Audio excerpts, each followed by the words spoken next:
এই কারণে কৃষকদের সেচের যেন কোনো ক্ষতি নয়, যে কারণে তাদেরকে বিদ্যুৎ যেন নিরবিচ্ছিন্নভাবে পায়, জ্বালানি তেল যেন তাদের চাহিদা মতো পায়, তার জন্য আমরা জেলা প্রশাসনকে নির্দেশনা দিয়েছি এবং তাদের সাথে বিপিসি বাংলাদেশ পেট্রোলিয়াম কর্পোরেশনের একটি সমন্বয় আমরা করে দিয়েছি।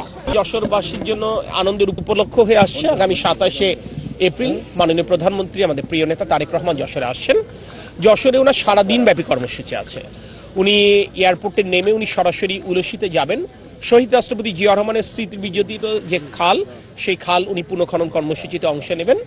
এরপর তিনি যশোরে ফিরে এই যেটা বেগম খালেদা জিয়া 2006 সালে যশোর মেডিকেল কলেজ হাসপাতালে ঘোষণা দিয়েছিলেন ঐতিহাসিক জনসভায় ঈদগাহ ময়দানের, সেই মেডিকেল কলেজ হাসপাতাল এখনো যশোরবাসী পায়নি। যশোরবাসীর প্রতি আমাদের রাজনৈতিক অঙ্গীকার ছিল নির্বাচনের আগে আমরা 500 শয্যা বিশিষ্ট মেডিকেল কলেজ আমরা স্থাপন করব। আমাদের যদি নির্বাচিত হতে পারি এই মেয়াদে, আমরা তারই ধারাবাহিকতায় মাননীয় প্রধানমন্ত্রী 500 শয্যা বিশিষ্ট মেডিকেল কলেজ হাসপাতালে ভিত্তিপ্রস্তর স্থাপন করবেন। এরপরে উনি কোনো এক ফাঁকে যশোর পাবলিক লাইব্রেরি পরিদর্শন করবেন।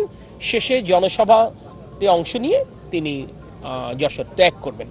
তো তার এই প্রস্তুতি সুন্দরভাবে করবার জন্য আজকে সরকারের বিভিন্ন দপ্তরের সাথে আমরা বৈঠক করেছি, একটি সমন্বয় সভা করেছি এবং এখানে এসএসএফ এর প্রতিনিধিরা ছিলেন। আপনারা নিজেরা বোঝেন যে মাননীয় প্রধানমন্ত্রী আসলে টোটাল নিরাপত্তা বিষয়টা তারা দেখভাল করেন। তো তাদের সাথে প্রাথমিক আমরা একটা সমন্বয় সভা করলাম।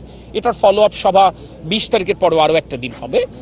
এর মাঝখানে আমরা কিছু আমাদের প্রত্যেকের দায়িত্ব আমরা নির্ধারণ করে নিলাম। সে দায়িত্বটা কবে আমরা শেষ করব নিজেরা সেটা ঠিক করলাম।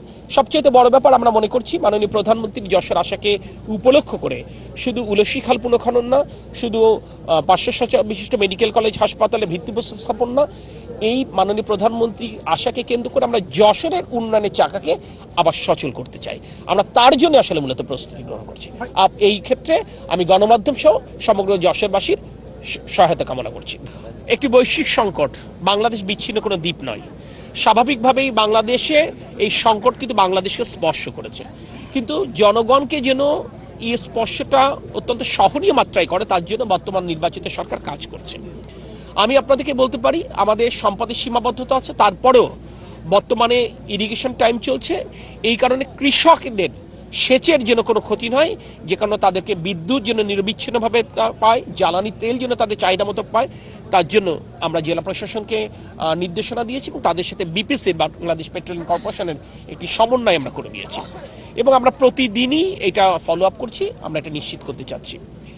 আর আপনারা যে কথা বলেছেন যে অবশ্যই যদি যুদ্ধবিরতি কার্যকর হয় সমগ্র বিশ্ববাসীর সাথে বাংলাদেশের জন্য সেটা স্বস্তির কারণ হবে। আসলে বাস্তবতাটা হচ্ছে, আমি আপনাদেরকে বলি, সব কথা আগাম না বলে দিই। আপনারা দেখেন উনি মাননীয় প্রধানমন্ত্রী ঘুরে যাবার পরে পরিবর্তনগুলো আপনারা দেখবেন, তাহলে আপনারা বুঝবেন আমরা কি করি। শুধু আমি আপনাদেরকে একটি কথা বলি, আমি একটা কথা স্পষ্ট করে বলেছি, মাননীয় প্রধানমন্ত্রীর আশা এটা আনুষ্ঠানিকতা মাত্র নয়। ওনাকে কেন্দ্র করে আমরা যশোরের উন্নয়নের গতি আমরা আবার সচল করতে চাই। যে উন্নয়নের চাকা স্থবির হয়ে গিয়েছিল